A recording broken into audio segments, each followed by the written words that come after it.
Welcome back to the deep dive. Today we are shifting gears in a major way. Usually we're sifting through business journals, tech reviews, or stacks of sociological research. Yeah. But today our source material is a little different. And honestly, it might be one of the most dense texts we've ever looked at. We're analyzing the lyrics and the narrative transcript from Dean Lewis's song, I Am Getting Well. And I think we should set the expectation right out of the gate here. This is absolutely not a music review. Yeah. We are not here to talk about the melody, the chord progression, anything like that. We're treating these lyrics strictly as a primary source document, almost like a patient diary or a case study on the anatomy of mental health recovery. It's a really interesting way to approach it because when I first sat down with the transcript and just, stripped away the guitar, the vocals, and just looked at the words, I was shocked by how specific the language is. It's not just a bunch of sad, vague feelings. It reads like a very precise, very messy articulation of what it's like to be in that gray zone, that space between being sick and being healthy. Exactly. It's all about the climb. Most stories we see about recovery in movies, books, whatever, they tend to focus on the summit. Right, the triumph, Yeah. the after photo. The moment everything's fixed. The source material is so fascinating because it focuses entirely on the during. It frames wellness not as a destination you arrive at, but as this grueling, active process that, well, often looks completely invisible from the outside. That's the key, right? The invisibility of it. So our mission today is to unpack that language. We're going to look at the biology of it, how the text describes the physical feeling of depression, the family dynamics, and this central paradox of pushing people away while you're screaming for help. It's a heavy text, for sure, but the insights are just profound. Let's jump into the opening, because that first stanza does a ton heavy lifting to set the scene. It really does. It starts in this place of just total sensory disconnection. The very first line in the transcript is, "The sun comes up, but I don't feel it on my face." And that line right there, it immediately establishes the baseline. It's a crucial data point. It's a description of anhedonia, the inability to feel pleasure or really any sensation. And notice the distinction there. The sun is coming up. Yeah, the world is working fine. The world is functioning normally. The physics are intact. The receiver, though, is broken. That physical sensation of warmth, something that should be universal, it's just missing from his reality. It's like he's describing being behind a thick pane of glass. You can see the light, you know it's day, but you can't feel the heat. It just disconnects him from everyone else's shared reality right from the start. Precisely. And he follows that up with a line about time that I found really relatable for anyone who's ever felt stuck. He says, "The leaves start falling, but the seasons never change." That one stood out to me too. It's such a brilliant description of stagnation. Think about it. The external world is dynamic. Autumn is here, leaves are dropping, time is moving on. But internally, for him, the seasons never change. He's stuck in a static loop. And that friction between a moving world and a frozen mind is where all the tension comes from. It shows that depression in this narrative, it isn't just sadness, it's a temporal disconnection. The world is leaving him behind. And that tension spills over into his relationships right away.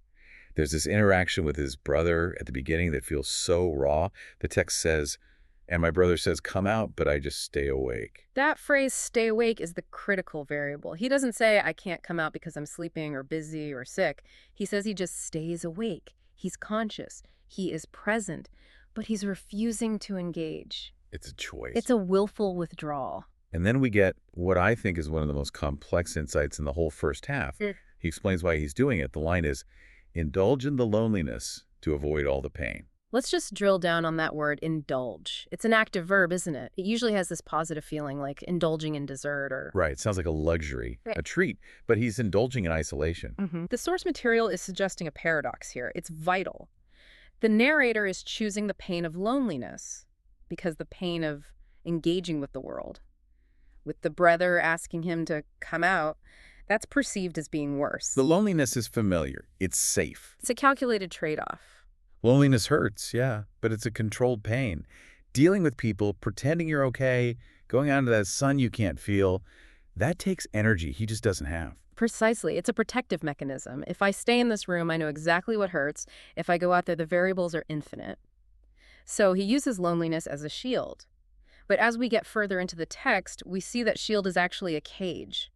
The narrative then shifts from this emotional state to something that feels much more physiological. Yeah, this is where the vibe really changes for me. We get into what I'm calling the biological shift. Yeah.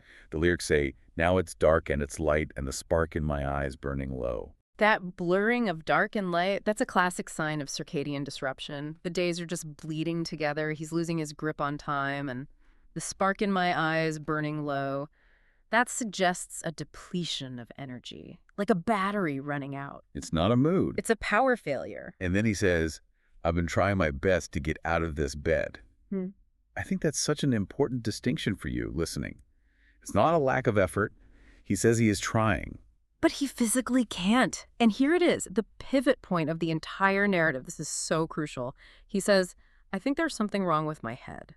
That feels like such a simple realization. Maybe even obvious from the outside. Yeah. But in the story, it feels huge. Why is that specific phrase so important? Because it reframes the problem entirely.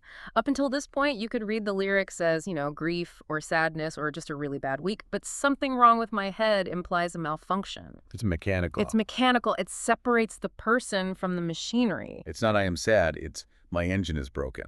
Correct. And he doubles down on this with what I think is the most clinical line in the whole text. Oh, I know exactly which one you mean. Right.